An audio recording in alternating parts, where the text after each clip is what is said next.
The night was darker than usual, the kind of darkness that made everything feel just a little more secret, a little more dangerous.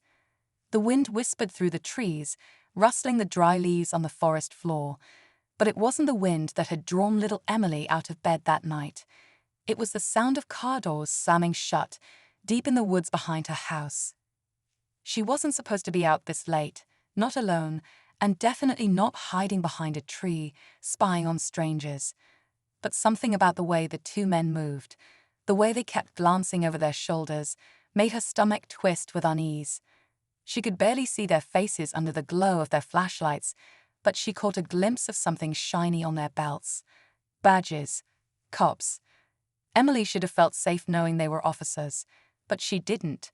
Not when they were digging a hole in the middle of the woods, not when one of them dropped a heavy-looking black bag into it. The other one quickly shoveled dirt on top, his movements rushed, almost frantic. They weren't just burying something. They were trying to make sure no one ever found it. Her heart pounded as she crouched lower behind the tree, afraid they might hear her quick, shaky breaths. She wanted to run back home, to pretend she hadn't seen anything, but her legs wouldn't move. She was frozen in place, watching as the officers exchanged a few hushed words, glanced around one last time, then hurried back to their car. Within moments, the only thing left was the faint sound of their tires crunching against gravel as they sped away. Emily swallowed hard. She knew she should forget about this, pretend it never happened. But she couldn't, because whatever was inside that bag, whatever those cops were trying so hard to hide, was something they didn't want anyone to find. And now, Emily was the only one who knew their secret. Emily stayed hidden for a long time, listening to the silence settle back over the woods. The air felt heavy, like it was holding onto a secret too big to keep. She should have turned back then, run straight home and climbed into bed, but her curiosity wouldn't let her. Her fingers curled into the rough bark of the tree as she stared at the patch of freshly disturbed dirt. What had they buried, and why? Emily's mind raced through possibilities, each one worse than the last. She had always thought of police officers as the good guys, the ones who were supposed to protect people. But tonight, she had seen something that didn't make sense. If they were doing the right thing, why had they been so nervous? Why had they kept looking over their shoulders like they were afraid someone was watching? The thought sent a shiver down her spine. What if they had seen her? What if they came back? She forced herself to step back, one foot sliding carefully over the leaves, trying not to make a sound. But then, snap, a twig cracked beneath her shoe. Her breath hitched. She froze, waiting, listening. But there was nothing. No voices, no movement, no headlights cutting through the trees. The officers were gone. Still, she didn't dare stay any longer. She turned and ran, her feet barely touching the ground, as she darted through the trees, back toward the warm glow of her house in the distance. She didn't slow down until she was climbing back through her bedroom window, heart pounding so loudly she was sure someone would hear it. Lying in bed, she stared at the ceiling, her mind spinning. Should she tell someone? Her parents? No, they wouldn't believe her. Adults never did. Maybe she should just forget about it. But she knew she wouldn't. Because whatever those officers had buried out there, it wasn't meant to be found. And somehow, that made Emily want to find out the truth even more. The next morning, Emily couldn't shake the feeling that she had seen something she was never meant to. Every time she closed her eyes, she pictured the two officers standing in the moonlit clearing, shoveling dirt as if their lives depended on it. The memory clung to her like a shadow, refusing to let go. At breakfast, she'd barely touched her cereal. Her mom noticed. "You okay, sweetheart?" Emily hesitated, the words sitting on the edge of her tongue. She could tell her mom everything. The cops, the bag, the way they acted so guilty. But something inside her stopped her. What if she was overreacting? What if they really hadn't done anything wrong? If she told the wrong person, and those cops found out, would she be in danger? "I'm fine," she mumbled, stirring her spoon around the bowl. Her mom gave her a curious look but didn't push. At school, Emily struggled to focus. The teachers talked, but their voices blurred together in the background. The only thing she could think about was that patch of dirt in the woods. By lunchtime, she had made up her mind. She needed to go back. She needed to see what was inside that bag. She waited until school let out, then ran home, grabbed a small garden shovel from the garage, and stuffed it into her backpack. Her stomach knotted with nerves as she slipped into the woods, following the same path as the night before. Every snap of a branch, every rustle in the bushes made her jump, but she forced herself to keep going. When she reached the spot, she hesitated. The dirt looked undisturbed, but Emily knew better. Taking a deep breath, she knelt down and started to dig. The earth was softer than she expected, and after a few minutes, the tip of her shovel hit something solid. A chill ran through her as she wiped away the dirt, revealing the edge of the black bag. Her hands shook as she reached for it, but before she could pull it free, a twig snapped behind her. Emily spun around, heart hammering. Someone was watching. Emily's breath caught in her throat. She scanned the trees, her pulse pounding in her ears. The woods was silent now, too silent. Someone was there, watching, waiting. She didn't move, didn't even breathe. Maybe if she stayed completely still, whoever was out there wouldn't notice her. But then, from the corner of her eye, she caught a glimpse of movement, a dark figure shifting between the trees. Panic gripped her chest. Had the cops come back? Had they realized someone had been here? Emily's hands clenched around the shovel, her fingers slit with sweat. She wanted to run, but her legs refused to move. Then a voice, low, careful. "What are you doing?" Emily whirled around, her heart nearly leaping out of her chest. Standing just a few feet away was Jake, the boy from her neighborhood. He was of age, maybe a little older, always riding his bike around, always getting into trouble. She exhaled sharply, relief flooding her. "Jake, what are you doing here?" He crossed his arms. "I could ask you the same thing." His eyes flickered to the half-buried bag. "What's that?" Emily hesitated. She barely knew Jake, but something about the way he looked at the bag told her he already had a guess. "I saw something last night," she admitted. "Two cops. They'd buried this here." Jake's face darkened. He stepped closer, lowering his voice. "You serious?" She nodded. For a long moment, he didn't say anything. Then he crouched beside her, brushing dirt off the bag. His fingers trembled slightly. "We shouldn't be doing this," he muttered. Emily swallowed hard. "I have to know what's inside." Jake glanced around the woods, his expression tense. "If this is what I think it is, we're in trouble." Emily met his eyes, fear twisting in her gut. "What do you mean?" Before he could answer, the distant sound of tires crunching against gravel cut through the trees. A car, coming fast. Emily's stomach dropped.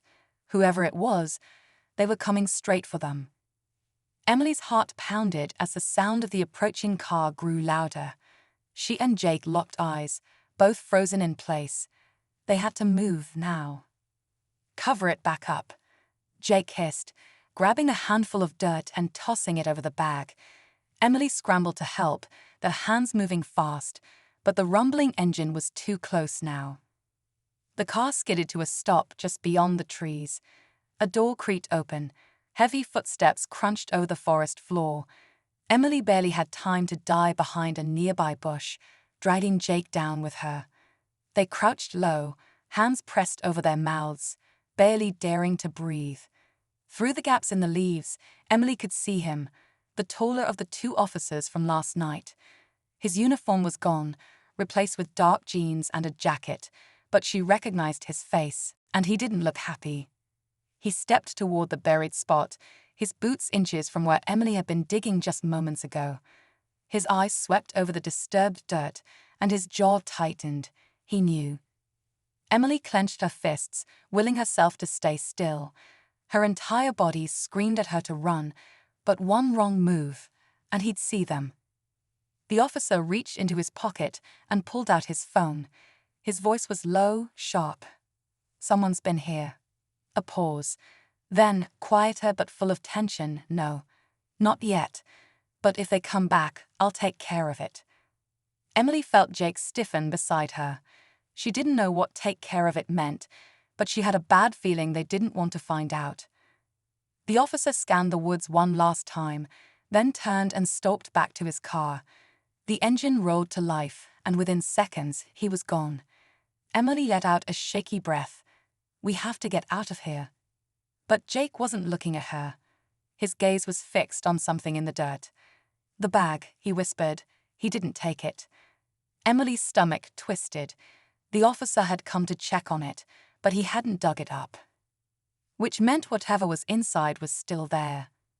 And for some reason, he needed it to stay hidden.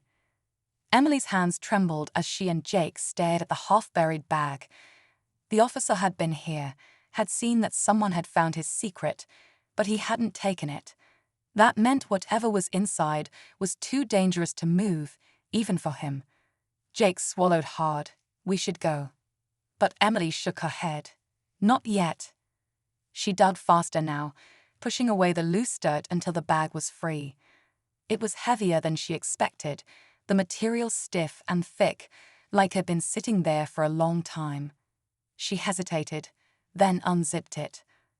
Her breath caught. Inside were stacks of money, thousands, maybe more. But that wasn't what made her stomach twist. It was the folder tucked beside it, its edges worn and crumpled. Jake reached for it first, flipping it open. Inside were photos, dozens of them. Some looked like surveillance images, others were documents with names and dates. But what made Emily's skin go cold were the pictures of people, ordinary people, caught in moments they probably never realized were being watched. Some of the photos had red X across them. Jake's face was pale. "This is bad," he muttered. "Really bad." Emily didn't need him to explain. Whoever these people were, the cops had been keeping tabs on them for a reason. And some of them weren't around anymore. Suddenly, the sound of footsteps pounded through the trees. Fast, coming straight for them. Jake stuffed the folder into his backpack. "Run." Emily didn't hesitate. She turned and sprinted, her heart slamming against her ribs. Behind them, a voice shouted, a deep, angry roar. The officer. He had come back. Branches scratched against Emily's arms as she and Jake weaved through the trees, desperate to reach the edge of the woods. The sound of footsteps closed in. Closer. Closer. Then, blinding blue and red lights flashed ahead. Sirens. More cops. But these weren't the ones from last night. These weren't the bad ones. Jake skidded to a stop, breathing hard. "How?" Emily's hands clenched around the bag. "I texted my mom," she whispered. "Told her something was wrong."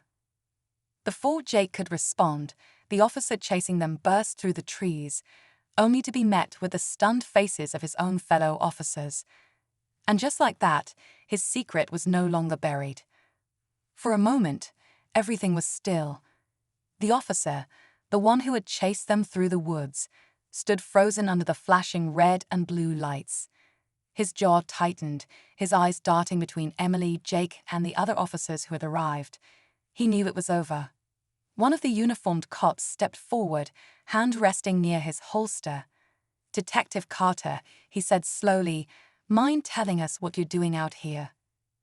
The officer, Carter, lifted his hands slightly, like he was weighing his options. Emily's chest tightened. Would he lie, try to cover it up? But then Jake unzipped his backpack and held up the folder. "We know what you've been doing," he said, his voice steadier than Emily expected. "And now they do too." Carter's face darkened, but the damage was already done. One of the other officers took the folder, flipping through the pages. His expression shifted from confusion to something colder. "We're gonna need you to come with us," he said, his voice firm. Two more officers moved in, one pulling Carter's hands behind his back, snapping a pair of handcuffs into place. Emily exhaled, her whole body shaking with the weight of everything that had just happened. It was over. The buried secret wasn't a secret anymore.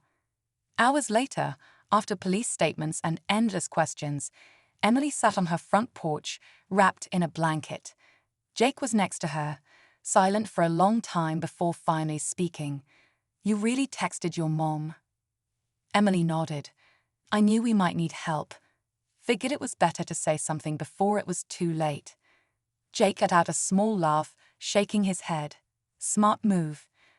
She looked out toward the woods, the place where it had all started, the place where two bad cops had tried to hide something, and where two kids had refused to let it stay buried.